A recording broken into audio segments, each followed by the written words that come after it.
Welcome to Life Stories, where betrayal doesn't come with a warning and healing doesn't always look like forgiveness.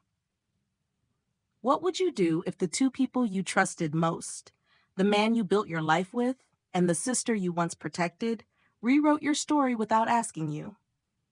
This isn't a story about revenge. It's about a quiet kind of power, the kind that rises when the world thinks you've already fallen. She was a wife, a caregiver, a woman who never asked for much, until the day everything she knew was ripped out from under her. But instead of breaking, she did something else, something no one saw coming. Stay with us, because by the time the wedding champagne is poured, the truth will have already arrived, and it won't say a single word. Let's begin. It was a crisp October afternoon when Claire Harper stood beneath a sycamore tree, watching the man she had once vowed to grow old with slip a ring onto her sister's finger. The chapel was picture perfect, tucked into the hills of Asheville, North Carolina, where the leaves had just begun to turn, burnt orange, blood red, gold. The kind of place people imagine when they thought of second chances, fairy tale beginnings. Claire could hear laughter echoing over the hilltop, applause as the photographer called out for one more, just the bride and groom. Mara Brooke now, beamed in ivory lace, her body angled just right to catch the dying sun. David, tall, broad, polished like a political candidate, kept his arm wrapped firmly around her waist as if he'd always belonged there. Claire didn't cry. She didn't tremble. Her fingers stayed tucked calmly in her coat pockets, brushing against the edge of the blue envelope she had mailed that very morning. Inside, one piece of paper, no note, no explanation, just a single statement, David's name, the account he'd been quietly bleeding for months, and a balance that now read $0. People always said revenge was sweet. Claire didn't agree. Revenge to her still gave the other person too much power. What she wanted was silence. The kind of silence that settled in after a storm, when the air cleared and you could finally breathe again. She wasn't standing behind that tree to sabotage anything. No, she had already done what needed to be done. The wedding was just the final nail in a coffin she'd already buried. She turned before the music swelled again. She didn't need to see the kiss. She had memorized it years ago, the way David's hand curled behind the neck, the angle of his lean. That intimacy didn't belong to her anymore, and maybe it never truly had. The walk back to her car was slow, deliberate. Her heels pressed into the gravel like punctuation. The veil had been lifting for a long time. Only now could she see clearly just how many pieces of herself she'd left behind, buried beneath casseroles, Christmas cards, folded laundry, silent sacrifices.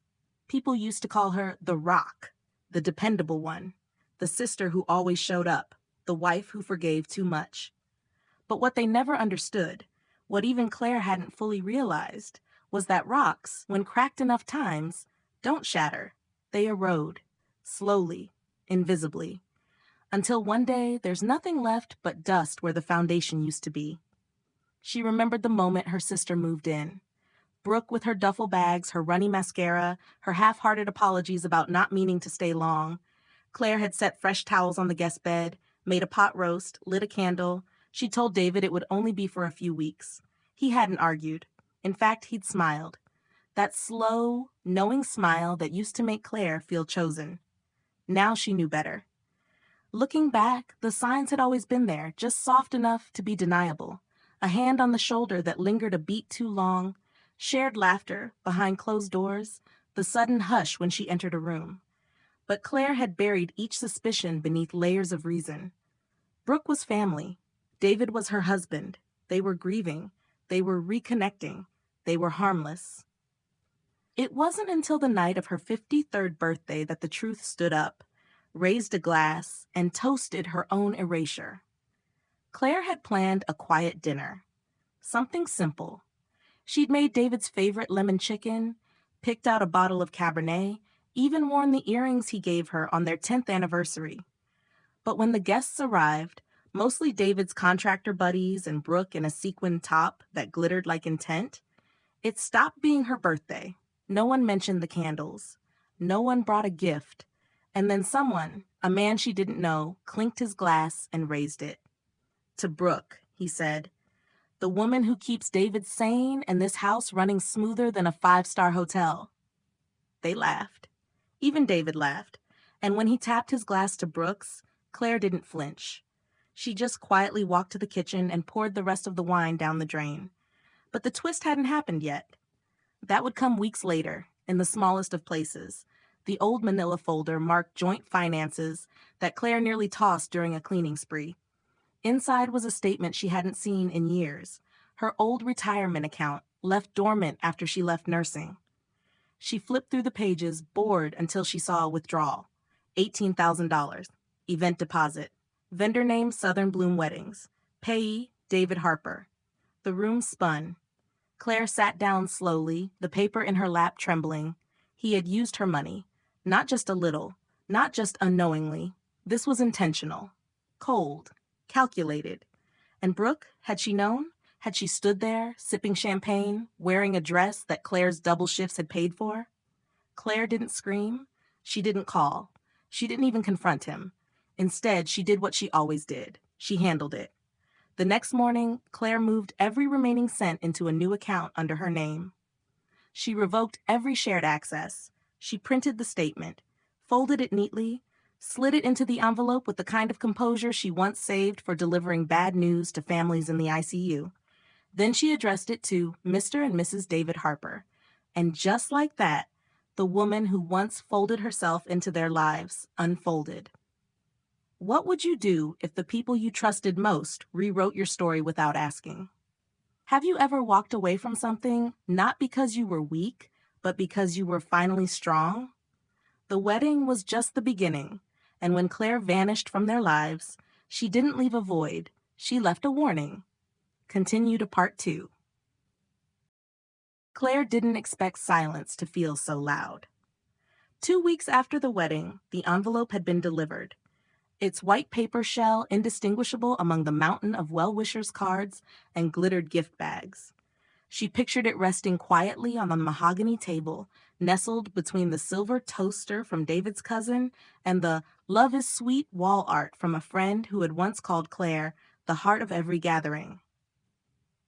She imagined the moment Brooke opened it, expecting a gift, a blessing, a note of forgiveness. Instead, she would have found numbers.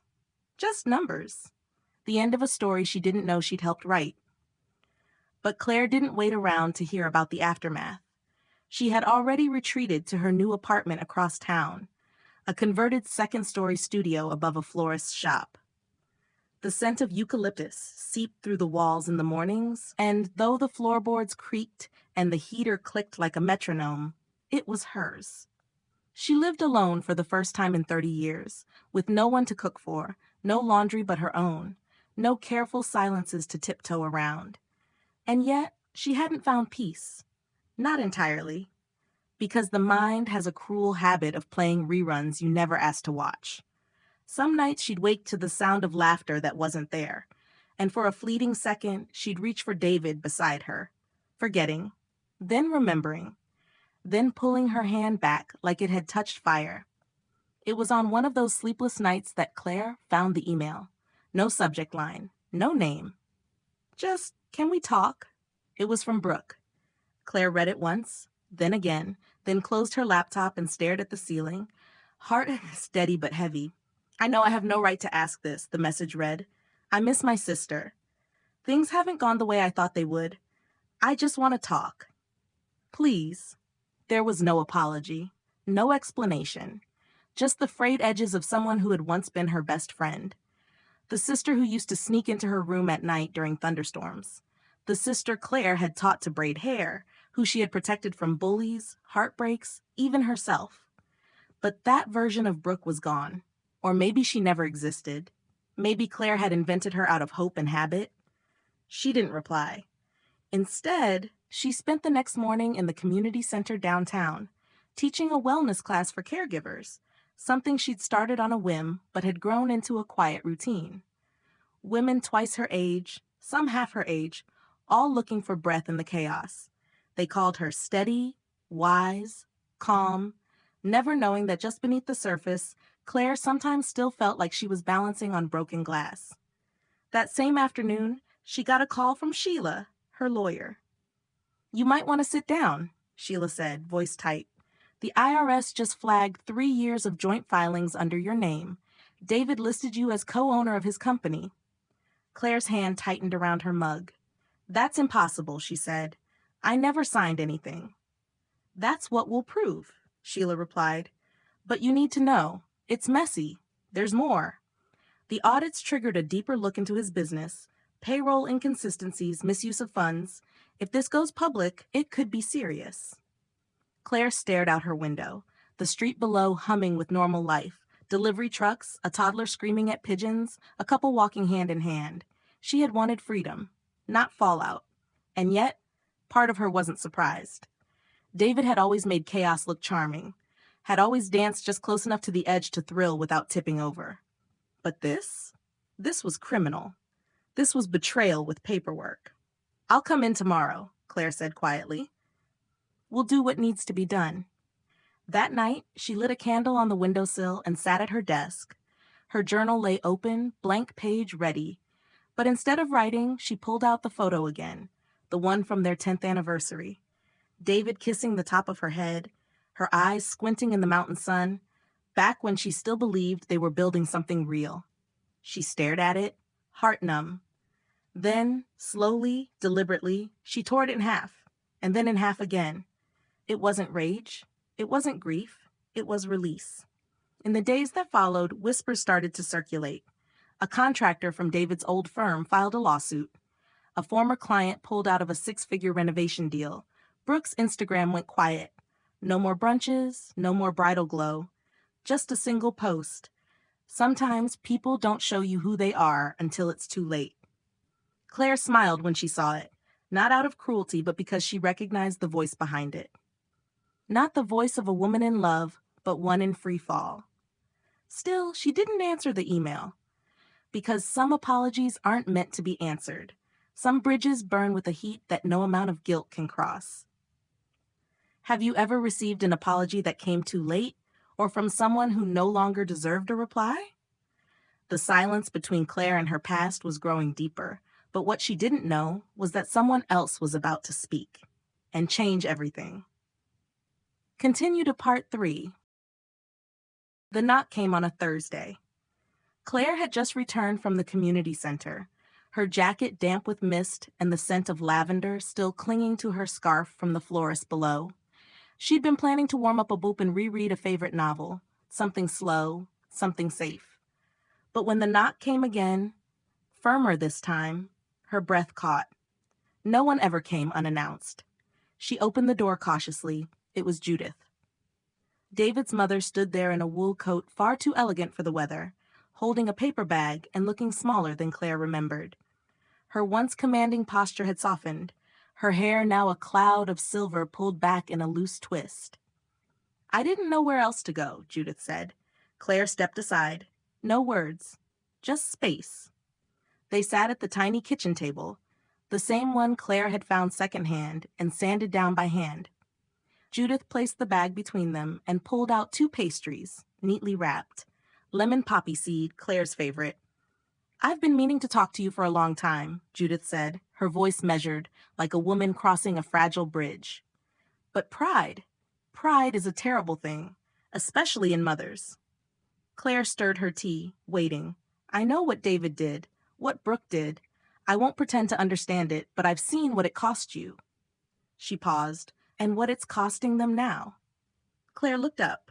"What do you mean?" Judith folded her hands. "His company is gone. Their mortgage is behind. And Brooke, she's different, quiet, thin. She doesn't laugh anymore. I don't say that for pity. I say it because I think you need to know the ripple you left when you walked away." Claire sat still. "Do you know the saddest part?" Judith added softly. "He still speaks about you. Not kindly, not cruelly. Just like you're a ghost, a presence he can't shake." Claire set down her spoon. "Why are you really here, Judith?" Judith's eyes filled, not with tears, but with something heavier. Humility. "Because I never said thank you, for the years you held him together, for the way you made a home out of so little, for being the better woman even when I was too proud to see it. The room was quiet for a long moment. Then Claire reached across the table and placed her hand gently over Judith's, not as an absolution, but as an acknowledgement of something softer, the pain of mothers who couldn't save their sons. When Judith left, Claire didn't cry. But later that night, she lit a candle in the window and sat by her desk, journal open. The page stared back, waiting. There are some ghosts you don't need to banish, only outgrow. In the weeks that followed, Claire continued living. Not surviving, not retreating, but truly living. She hosted her first full workshop on caregiver wellness at the center, speaking to a room of 30 strangers who hung on to her every word. She helped a young woman navigate her mother's Alzheimer's diagnosis.